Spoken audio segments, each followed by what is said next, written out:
சென்னை காவல் ஆணையருக்கு நீதிபதி கடிதம். முதல் தகவல் அறிக்கையை காவல்துறை இணையதளத்தில் உடனே பதிவேற்றம் செய்ய வேண்டும் என சென்னை பெருநகர காவல் ஆணையருக்கு சென்னை முதன்மை அமர்வு நீதிமன்ற நீதிபதி கடிதம் எழுதியுள்ளார். உச்சநீதிமன்ற உத்தரவுப்படி குற்ற வழக்குகளில் முதல் தகவல் அறிக்கைகளை காவல் இணையதளத்தில் போலீசார் உடனே பதிவேற்றம் செய்வதில்லை எனவும், இதனால் குற்றம் சாட்டப்பட்டவர்களுக்காக நீதிமன்றங்களில் ஆஜராகும் வழக்கறிஞர்கள் பாதிக்கப்படுவதாகவும் சென்னை உயர்நீதிமன்ற வழக்கறிஞர் சங்கத்தின் தலைவர் மோகனகிருஷ்ணன் சென்னை உயர்நீதிமன்றத்தில் முறையிட்டார்.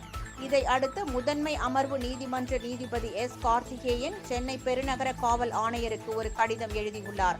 அதில் வழக்கை விரைந்து விசாரிக்க ஏதுவாக முதல் தகவல் அறிக்கையை காவல் இணையத்தில் விரைந்து பதிவேற்றம் செய்ய வேண்டும் எனவும், இது தொடர்பாக அனைத்து காவல் நிலையங்கள் மற்றும் அதிகாரிகளுக்கு அறிவுறுத்த வேண்டும் என்றும் வலியுறுத்தியுள்ளார்.